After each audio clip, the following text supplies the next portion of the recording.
Here we go. All right.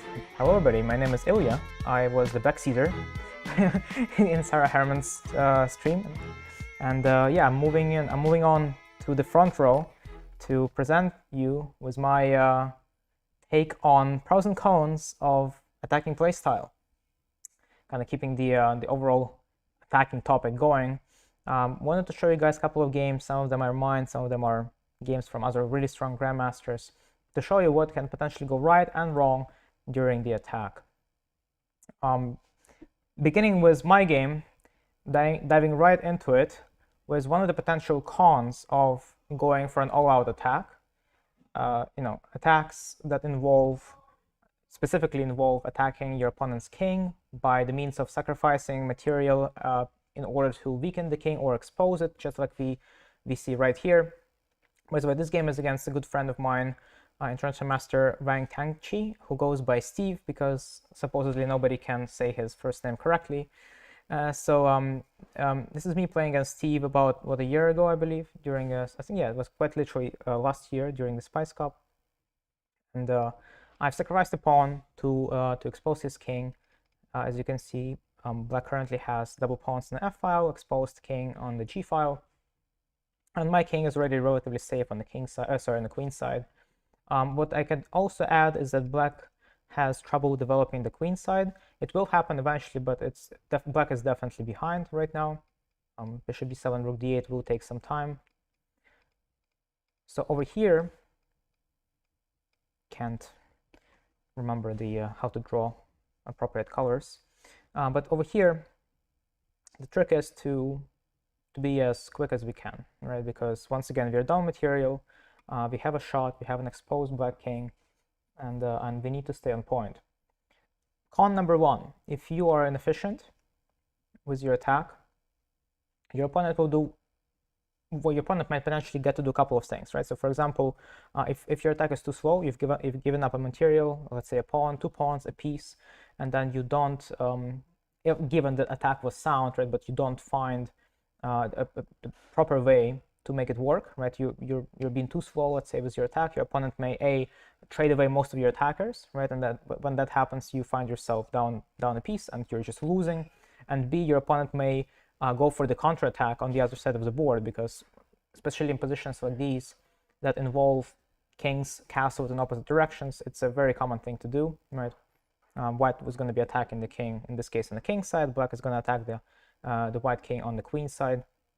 So over here, I unfortunately fell into this trap and was a bit too slow with my attack, though I think the moves that I've made were more or less logical. So over here, we have a possibility, right? Wait, what? My arrows are just, now they're not. What happened? The mouse, it's not working. It's okay. It's weird. It just stops. I can't. Okay, there you go. No, it's fine. It's fine. I'm not sure why I can't. Okay, there you go. I can't. Okay. Yeah, something iffy is happening with the mouse right now. But okay, I'll see if I can get it out. let's just. No, it's fine. It's fine. Let me. Just yeah. Yeah. What? Oh, you forgot something? Okay, Sarah is back. For a moment, she's looking for we don't know, but it should be here somewhere. Anyway, 2 pieces are under attack, both bishops, in fact. The bishop on d6. Sarah, What? your mouse, Oh, it's still connected, and that's why my mouse isn't working. that's not even what I forgot. Perfect. And I was like, why is my mouse not working? It was literally, I was trying, because I guess your mouse was like, there was some friction against the walls of your bag, and my mouse, I couldn't click anything. Yeah. Excellent. Perfect. Okay, so Crisis averted. Sarah had her mouse is USB plugged in still, but now we're good. Hopefully, oh, apparently she forgot something else, so she'll stay here for a while until she finds it. Anyway, both bishops under attack. Bishop on d6, bishop on c4. By the way, welcome everybody. Haven't really greeted you guys in the chats, but taking on d6 will be something that we should try to avoid, right? Because that's exactly exactly what I've been kind of telling you guys about, that trading pieces, especially the ones we might potentially use to attack while down material, is not ideal, right? So with this trade, now black is actually going to be faster with his own attack, with b5, b4, hitting the knight. Knight is a defender of the a2. If you start defending, anytime you give up material, and then if something goes south, you begin having to defend. That's when you know that it's probably over. You've given up material, your attack didn't work. You're now defending. Things are really sad. So chances are that you might have to look for ways to survive. And this is why during the game I never really considered this capture, because once again I do need the bishop to make certain ideas work, right? It's good that my bishop was on c4. And what I have actually spent the most amount of time for, by the way, this is one other reason for why I lost this game, because I overspent time in this position, and this position was indeed a critical moment where my choice is going to dictate whether I'm trying to win or I'm trying to survive. So here I spent most of my time calculating the move knight to g5, which as you guys can imagine I didn't play, because had I played this move I would have probably won the game, but I didn't. So the idea of knight g5 is very simple. Now if black takes the knight either way, it's immediately losing, right? So let's say taking on g5 as a pawn opens up the h file. Now the only way for black to survive the queen h7 checkmating threat is, well, we could argue that black could also move the rook, but it only delays the inevitable. Like the king is not going to leave unscathed here. King e8, there's some queen g8, queen f7. It's just, there is no way this king is going to run off. Or we also have a simple way to win a queen, I guess, just bishop b5 and followed by, oh, there's a very fine looking checkmate here, if you excuse me. Oh my, boom, and rook to h8. It was a wonderful finish. So you thought about bishop e2. Yeah, you see here, this is the tricky part. This is one of the cons of going for the crazy attacking play style, because you can't wait, right? You have to be as efficient with your attack as possible. Can't let your opponent recover and start bringing the pieces over to help the king in this case. So once again, taking on g5 is also bad. f5 is the main defense, but after queen to e2, queen is coming through h5, and once again black is not gonna be surviving for much longer. There's just, I have, yeah, right now white only has 3 pieces attacking, but it's enough. Black doesn't have that many defenders. G takes f7 is coming in, rook to d8 check is going to come in, especially if black decides, oh, first of all, there's a checkmate in 1 move. Okay, what about rook e7? Checkmate in 3 moves, like so. So there's not much black can do here to save himself. And obviously, if black takes with an f-pawn, kind of the same problem, right? So taking the knight almost always opens up the h-file, and here, because black does not have time to pick up pieces. Once again, the weakness of the h-file is what is going to take black down. So let's say rook d8, queen h7 check, rook f6. Now the f7 has been targeted. We are following this with g6. Even if we fail to checkmate now after g6, we can, if worst comes to worst, we can just go for a pawn promotion, and that's going to be enough to win. Because of once again, black piece is being positioned very, very poorly on queenside. Definitely contributes to our chance, to the chance of our success. So yeah, f takes, yeah, so f takes g5 is what we've been looking at, right? F takes g5. Victor, I believe you said f takes g4, but it's f takes g5. And yeah, taking the knight the other way, that's what we are looking at right now. So h takes.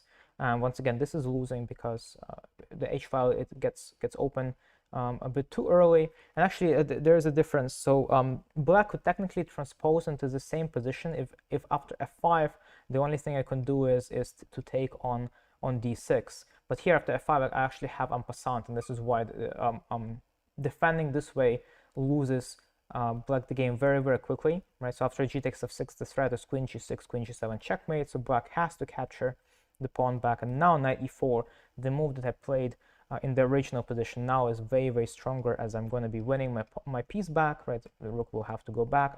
I'm just going to take on d6, and you know, black king is just in shambles. Queen g6 is coming in, rook takes h6. There's no, black doesn't have pieces near the king, right? It's just impossible to defend when you have no one protecting it. By the way, fun fact, it's 4 checkmate in 8 right now, so black is going to be getting mated by 4s within the next eight moves. So The correct defense here would be the third option, which is f5. Any of the rook moves to try and help the king run away fail miserably because of this checkmate on f7. So black's only chance here is to go f5. And now here comes the good part about having the bishop. Now we're gonna go bishop takes e6, which allows us to, first of all, for just a brief moment, win our missing pawn back, right? So we end up trading the bishop, but we end up also picking up an extra pawn on the way. Obviously, here if black wants to try and play for something more, they would have to take on g5. Actually, here taking on g5 is it's something that I believe I didn't like during the game. So this line is the reason for why I didn't go for this, because in this position, right? So h takes queen to b4. Now I was like, wait, no. So black is currently attacking the b2. This is why I basically can't use my queen to help me attack, right? So after queen e2, let's say b5, which is not surprisingly, but it's now I know why this whole thing works out and why it's favor. b5 is actually a completely understandable reaction, since black is trying to develop the bishop and then follow it through with the rook development. The move b5 is you can say it's an arrogant move, because it's not really helping black defend himself. By playing b5, black claims that, okay, since your queen can never join in, right? So queen h5 runs into force made in 1. So if white can never really use the queen's help, then how is white going to checkmate, right? The singular rook on the h file is not going to do it. So as soon as I reached this position in my calculations, and this was how many moves? This isn't even that many moves. Okay, so let's count 1, 2, 3, 4, 5, 6 moves, right? So I calculated 6 moves, and I stopped here, not realizing they have a very nice winning sequence. Bravo, Fisher Random Chess in the chat. Bravo, finding it almost immediately, almost instantaneously. Rook h8, double exclam. Maybe I should have reserved this game for the double exclam lecture, honestly, because there's a whole bunch of double exclam moves that are not easy to see. So rook h8 wins by force, because if black takes on h8, now we have queen h5 check, and it's forced checkmate. King g7, queen h6 check. Obviously, if the king goes back to g8, just simple queen g6, rook h1, checkmating the king in the corner. And if it goes to f7, queen f6 check, runs off to the center, we have rook d8 check, checkmating the king in the center. Basic tactics. Okay, well, basic tactics, I didn't see it. See, not very basic. Rook h8, what if king g7, right? The king g7 is black's only chance right now.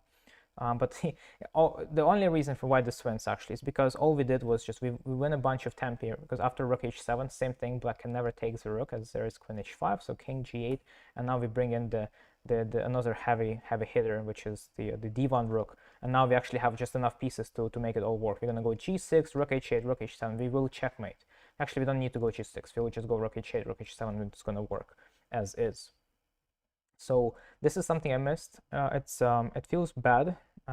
It still hurts that I've missed this. It would have been a very nice game, especially after a pretty successful opening phase. So at this point of the game, I was up like 20 minutes on the clock, having like more than an hour of time to think about it, and this happened because I was able to surprise Steve in the opening, having played a very rare sideline, which I also conveniently prepared right before the game, and it worked.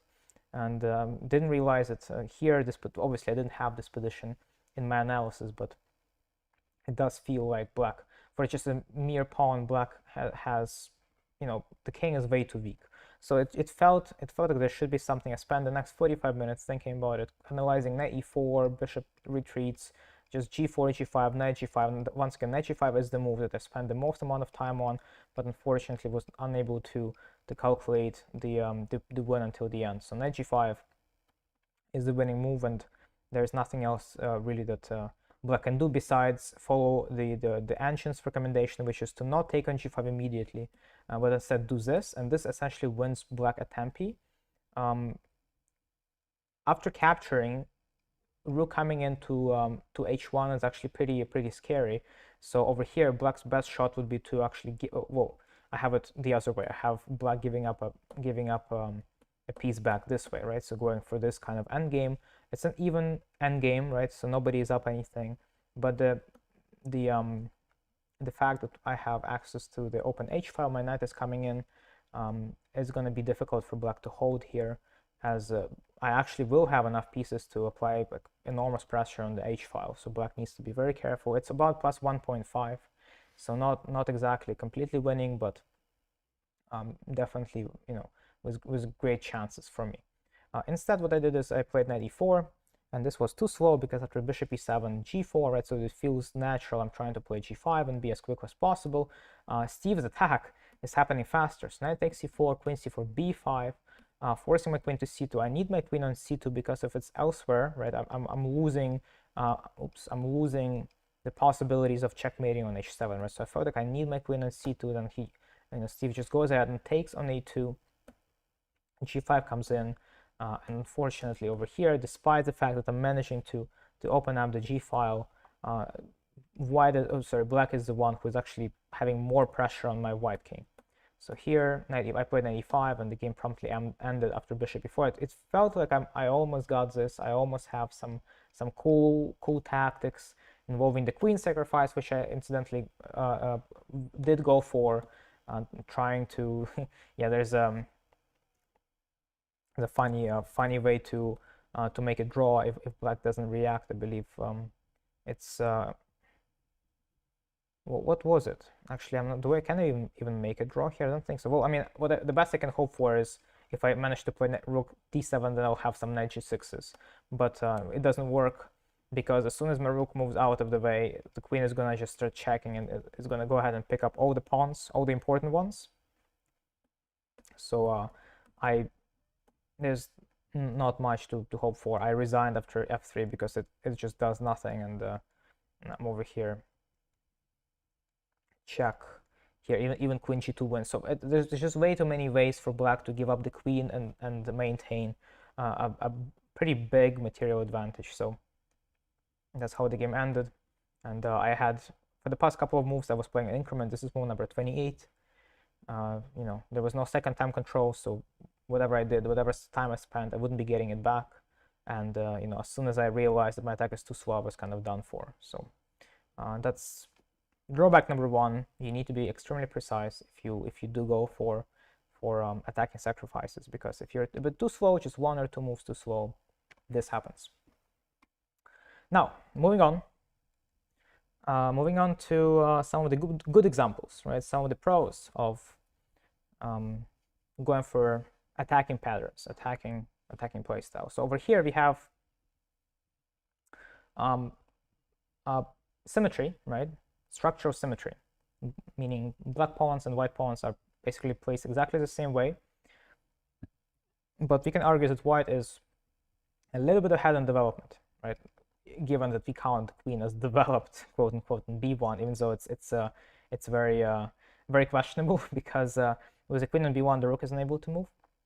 But white found a way to make this game a bit more exciting, a bit more unclear. Right now, it's about equal, meaning that if black reacts to any potential attacks properly, that should be fine. But that's the tricky part, right? So if you attack, excuse me, bishop d3 is the ancient's recommendation, which is safe. This is what ancient tells us that we should do. We should just play this as a normal game of chess, and kind of, you know, just play it positionally. What did white do? Instead, white said, no. How about we put maximum amount of pressure on black and just go for it? So with the move like h4, white essentially says that, okay, I'm never going to castle anymore, right? The king is going to stay on e1. It's relatively safe there, but I'm going to be pushing these guys up on this side of the board. That's what white is saying. And while the ancient is not too thrilled, the ancient says, oh, minus 0.2 for black, you know, not a good idea, you know, we should stop, like, cut it out. When anybody, including the top grandmasters, is facing aggression, it evokes natural defensive response, right? So people get worried. People think that they need to start playing in a certain manner because their opponent is taking action, and if they don't do something, you know, the game ends because they'll get mated. And that don't do something part is very important, because the way people react to attacks varies from individual to individual, and while there's pretty much two different ways to deal with such an aggression, which is first of all try to defend against it, try to pull more defenders over towards the king, or trying to go for the counterattack of your own. So those are the two main ways of reacting to attacking patterns like these. And in this case, the player with black pieces did not, I would say he didn't quite react appropriately, because what he did is he played the move h6, which is still okay.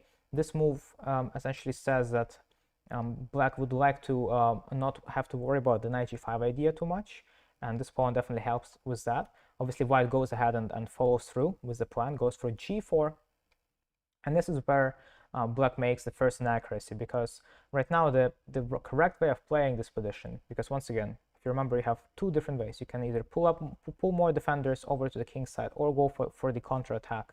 Well, I guess we could argue that there is option number 3, which involves trading the attackers, trading pieces. This option is not really available to black all that much.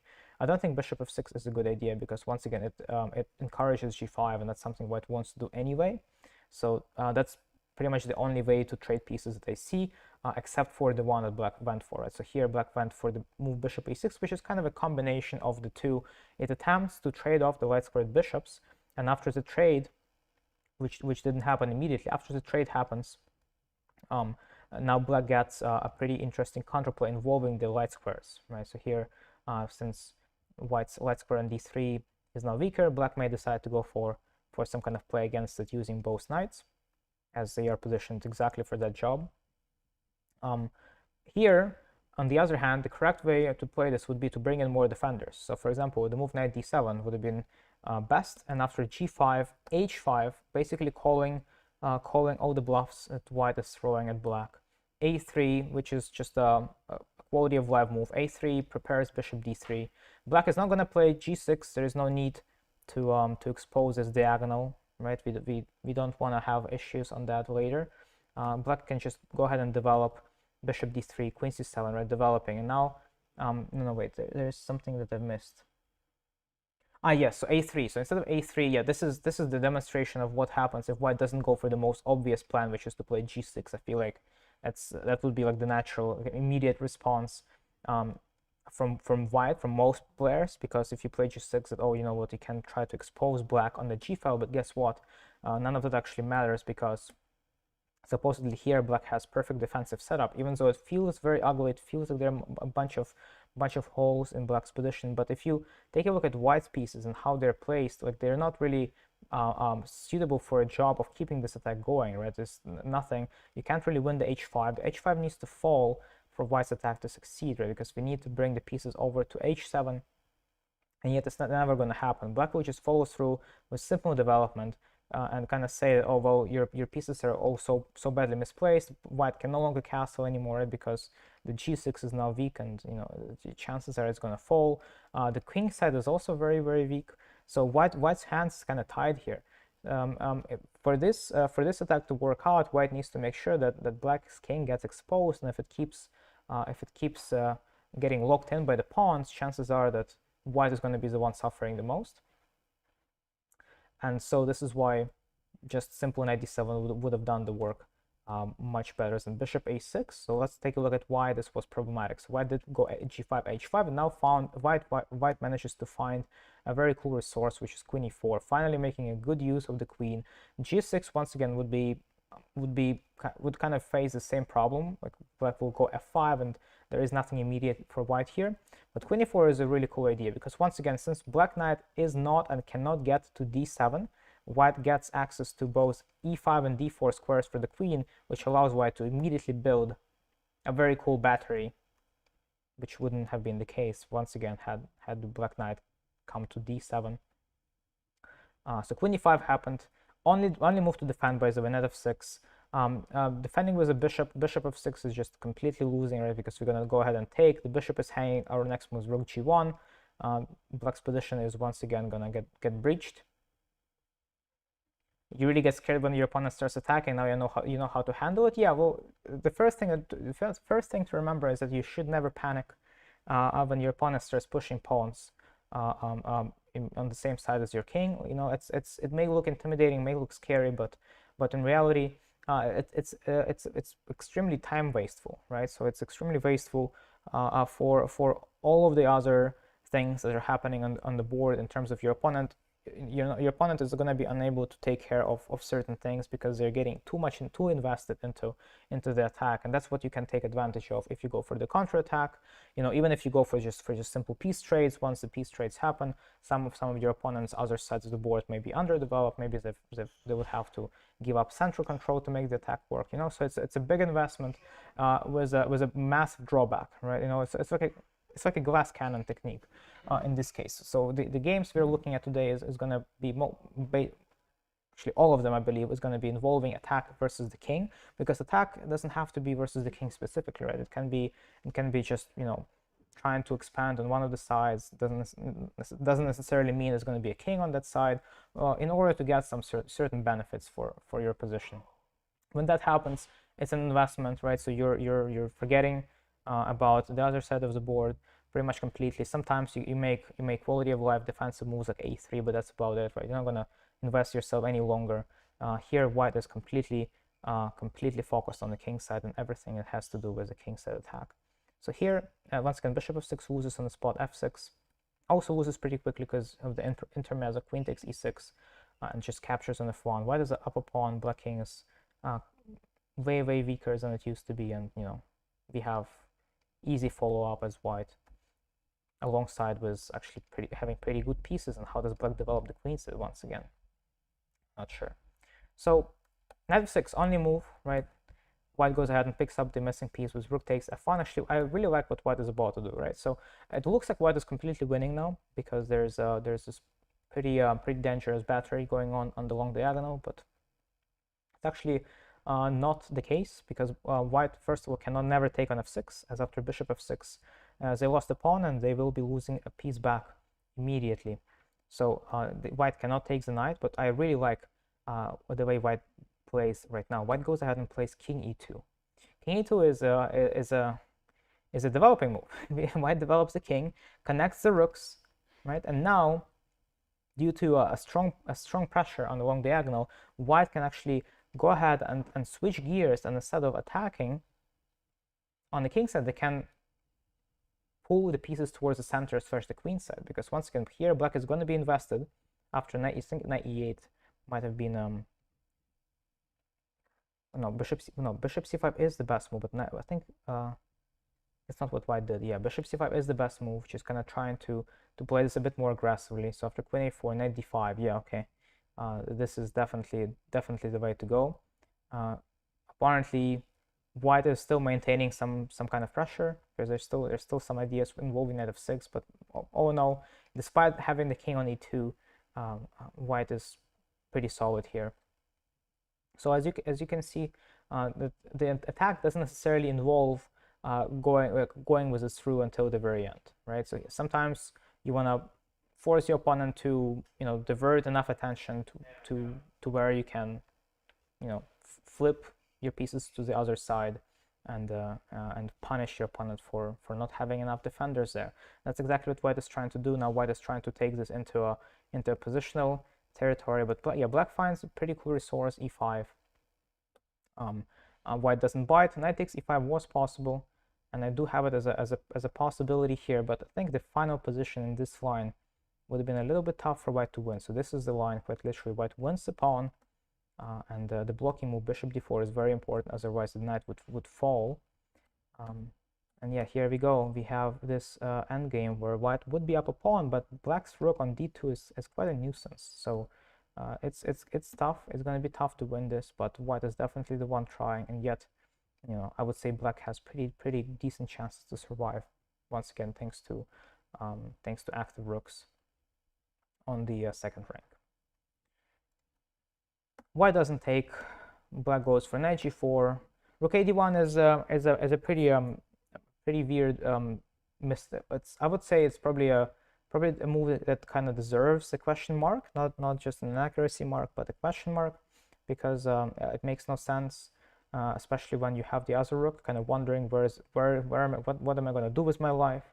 It's the kind of rook that would love to be there, but now it's unable to, because of the friend, good friend. takes the d1 square away, and here white can't stop, but can't stop himself from making bad moves.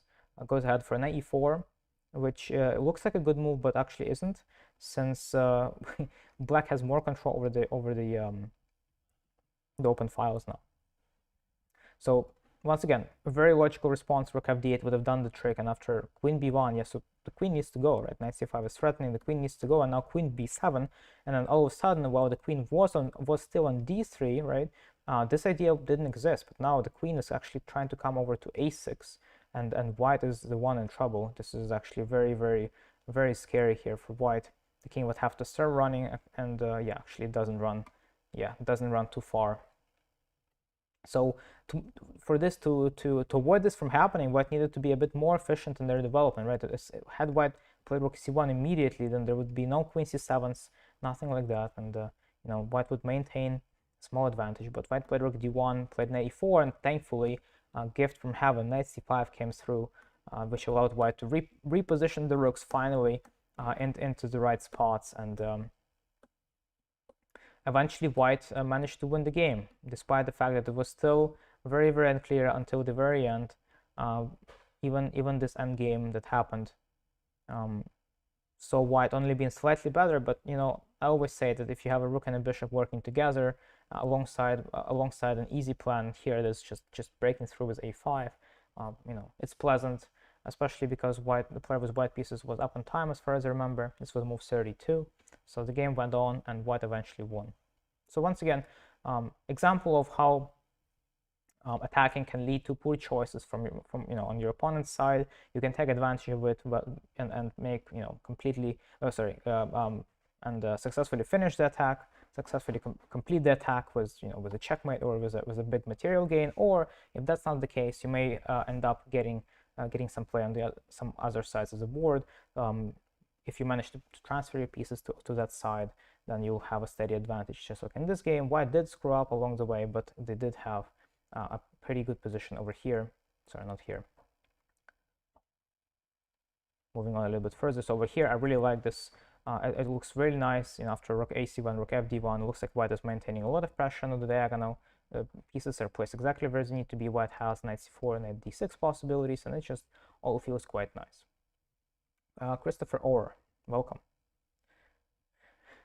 Okay, so this is a pro, number one, right? So attack can throw your opponents off their normal game and lead to mistakes. Now, if you manage to come up with, I think I'm pretty sure I've already shown this game before, but I just love it. Just love showing it because we could say that this is just a really nice opening idea, and it is, right? This was a case of a superb opening preparation, but by Grandmaster Andrew Hong against his Grandmaster opponent David Brodsky.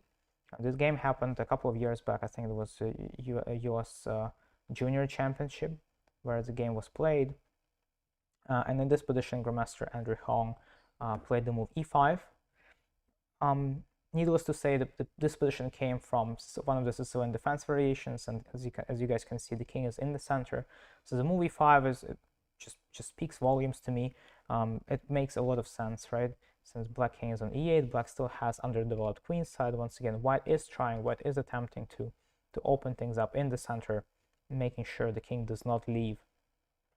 And it probably wants to, but now, as you can see, after e5, black doesn't have a chance to do that, because knight e4 is one of the big threats that black cannot ignore. Most pawn captures lose on the spot, right, because of easy tactics. So like, let's say d takes e5 loses to discovery, double attack of rook d8, yielding white an extra queen, and g captures h4 once again runs into knight e4, where the white knight just becomes a monster on d6. Well, we can take on h4 first and then go knight takes d6. The move order, I would say, is kind of irrelevant here, but yeah, the knight would just win the game on its own. I feel like it's not a piece that black can possibly deal with, and so after e5, black understandably so took on f4, which is not yet a mistake, but at this point, white didn't play knight e4, which is quite puzzling because this is definitely one other possibility where white can keep applying a lot of pressure against black. There's this line that supposedly is approximately equal. Like here, white just plays bishop g2, I guess, getting ready to bring in additional piece to the attack. But black is up a piece, so this would be something else that white could potentially try. This wasn't the case though, because here white played a pretty unusual move, bishop to d3. I feel like from practical standpoint, this move is better than knight e4 because it's not as obvious as to what black needs to do against this. I feel like knight e4 is just a really big threat, right? So whatever black does, if black keeps taking pawns, it's not going to end well, right? So queen takes e5 would be the obvious choice because it moves the queen away, it picks up additional pawns. Right now black is up 3 pawns, and yet their position is close to lost because after rook e1 and rook takes f4, knight is under attack if it goes back. Knight e4, there's no defending themselves, right? Black cannot castle, cannot escape with the king, and they will be losing shortly after. And I would say that the other most obvious thing black could have done was to play d5, which was the right thing to do, as it stops knight e4. Well, actually, it doesn't quite stop knight e4, but after knight e4, I'm pretty sure I've seen a game like this, where after d takes, rook d8, king d8, queen takes c5, knight d7, queen g1. This is quite literally one of the games. I feel like it was played by Grandmaster Mishra Abdimanyu in one of his most recent games, but or maybe not. I'm not sure. I can't quite remember. But there was a game where black unfortunately lost the game. But this is a pretty cool position where black has a rook and 2 pieces together with an extra pawn for a queen, and yet white has a very strong looking pass pawn on the h file, and it's just kind of it feels very surreal of what's happening here. But supposedly black is doing fine after they get the rest of their pieces in the game, and yet I would probably still prefer white because once again this pawn feels very strong. So we have just witnessed a bunch of crazy engine analysis that's hard to replicate in the actual game if you don't know these things. But maybe this is possibly why the player with black piece is trying to avoid the knight e4, and d5 doesn't avoid it, right? And player with the black pieces went ahead and played f5 here, which is a losing move already, as after e takes f6, so en passant, e5, trying to win the rook on d4. White says, okay, you can have the rook, right? White goes ahead, gives up the rook, but instead, look at those 2 monstrous pawns, right? So in this case, white just wins because both pawns get promoted, and the game ended very quickly. As I said, both pawns got to promote, and white ended this game having 2 queens on the board. Here black resigned, I guess, because white can even, if needed, white can also go ahead and give up the rook just to expose the black king, and 2 queens is obviously the kind of force you can't really deal with unless you have some kind of counterplay, or unless you can trade one of the queens away, which is not the case here. So another good thing about playing with an attacking style, especially when you find a very cool idea in the opening, is that your opponent is under extreme pressure, right? So in this case, the correct defenses were not the kind of moves a human being, even if it's a grandmaster, can find, right? Sometimes they do. People like people from top 10 best players in the world would even if they didn't know, they would surely have pretty decent chance of finding these defenses. But there's always a chance that when you have your opponent in a position where you know what's happening and they don't, right? They have to come up with only moves pretty much every move. This is great. Crazy attacking positions is exactly what you wanna have when people are not prepared. Yeah, this game is great. I really like this. Go check it out. It's actually one of the more popular Sicilian lines, so I'm sure most people would find it useful. Okay, let's I guess go ahead and take a look at one more. Let's go ahead and take a look at this. I'm pretty sure I've already shown this one, and this is another con, right? So this is a bad thing about attacking is that you sometimes you will have a choice, you'll have a choice between a potential attack and the choice between, I'm repeating myself, yeah? Okay, just one thing. A choice between potential attack and gaining material, right? And you, especially this choice will come especially often during the attack itself. So you will oftentimes be put before a choice, whether you want to continue attacking or whether you want to quote unquote cash out, if you will, and go for material gain, right? Oftentimes material gain is not the answer. Oftentimes attacking is not the answer. So the con here is having to decide and having to use your own judgment to make the choice, right? Whether you take material and then try to win because you have an extra piece, or whether you keep attacking and by keeping the attack going, you hope to go for more. In this position, between Sevian Samuel and Vladislav Kovalev, Sam unfortunately made the incorrect choice, and he decided that there is no chance for no realistic chance for White to keep the attack going, and there wasn't really much attack to begin with. So Sam went ahead and took the pawn on b5, which unfortunately led to a very quick draw because apparently Black is able to win the pawn right back in a semi-forcing style. So this is how it happened. Queen d6 was a fun little move, kind of giving Black some rope if Black wants to take on d6. Now after knight takes d6, it's not that easy to hold for Black. This would be kind of bad, but Vlad's black pieces was a strong grandmaster, so he correctly calculated that bishop takes e4, despite how many pieces are now hanging in Black's position. Bishop takes e4 does work, as after knight takes e4, knight takes. If queen takes d8, obviously just rook f takes d8, and we have the even rook endgame, two rooks in 4 versus two rooks in 4. So I guess Sam was kind of trying to keep the tension going by taking on e5, and after rook e8, queen d4, following a simple trail of trades, eventually the game was drawn here. Now, what's the correct move? The correct move was to keep the tension going. The pawn on b5 is quite weak. The pawn on b5 is on the same color as Black's bishop, which makes things even worse for Black. So the right answer was to go for knight to f5, as White has a fairly simple and straightforward ability to attack the king. So why not do it? Why not do it? It's hard to imagine that this attack would work just with two pieces, but sometimes, once again, you need to make these kinds of judgment calls, and you need to have strong belief in your piece's ability to make things work. Yeah, Fisher random chess is just on fire, just seeing everything. G6 is the response that I feel Black would have to play either way, because knight f6 is a bit too slow. Sorry, not drawing arrows very well. So knight f6 actually doesn't really help. I have this as a line here. Knight f6 would run into queen c1, and Black was trying to prevent queen g4. Well, jokes on them. Queen c1 happens, and the queen is going to come through g5. And now Black will be forced to play h6, trying to stop queen g5.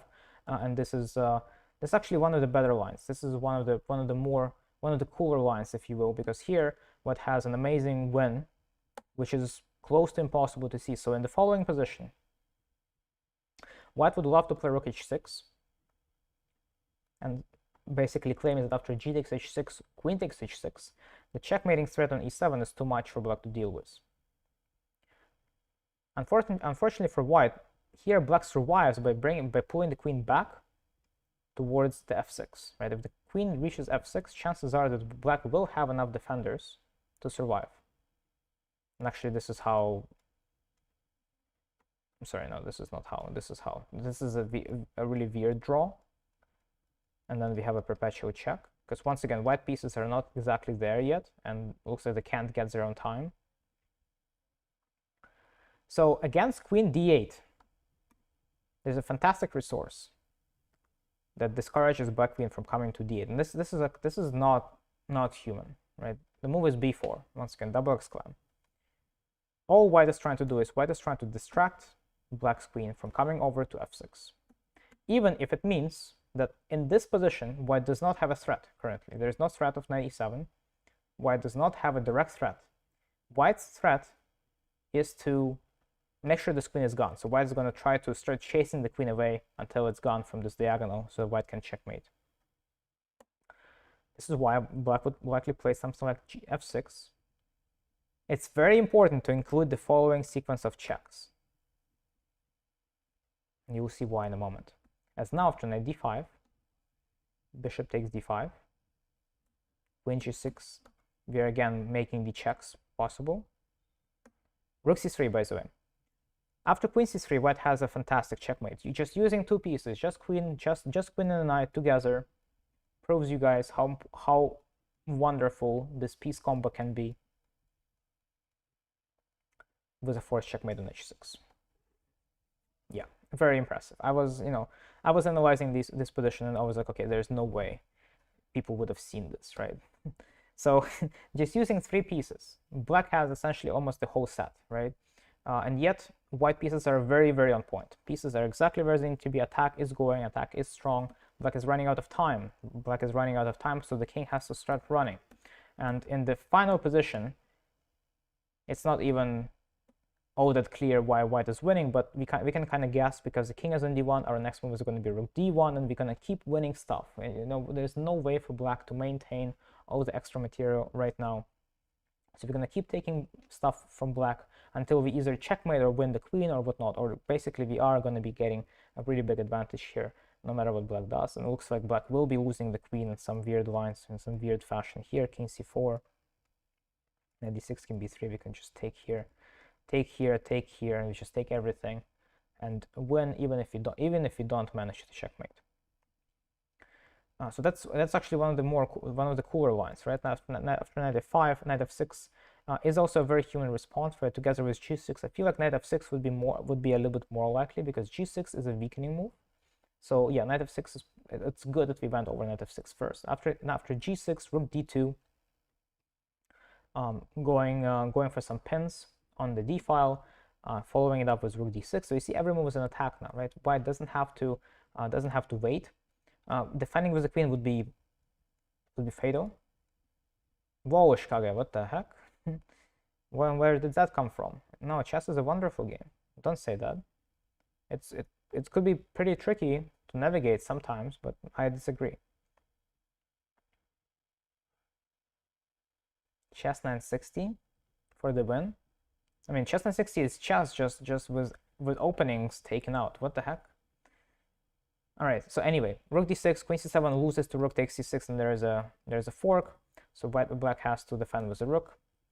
Knight h6 check, queen d2, and supposedly this position is close to loss for black, as we have once again double exclam move, knight f5, breaking black's pawn structure and essentially leaving black with a bunch of weaknesses, right? The b5, the f5. White is not really up anything just yet, but they will be very soon, as once again white pieces are holding amazing positions. f5 is going to fall, yeah, white didn't really checkmate, but once again, sometimes the point of the attack is not only to checkmate, it's not just to checkmate, but also to force your opponent into defensive play style, and that can cost a lot, right? If your pieces are mostly defending, you can't win. It's always something I keep repeating about, that you don't want your pieces to be only defending, right? You want your pieces active. You want to apply as much pressure as humanly possible and force your opponent into submission, into the loss. Okay, so I guess on this note, we probably should be finishing here, and I'm happy that I got to show you guys some of these games. These are some of my favorite games on pros and cons of the attacking playstyle. This was me, Ilya. Hope you guys like this, and I wish you all a great rest of your day. Stay tuned. I'll be back on St. Louis Chess Club's Twitch channel tomorrow. Plays the people stream probably, and at a later day, at a later stage of the day, might be some stream at this hour. I'm not sure. It's going to depend on a couple of factors, but there might be a stream later on. So stay tuned and take care. I'll see you guys tomorrow. Peace.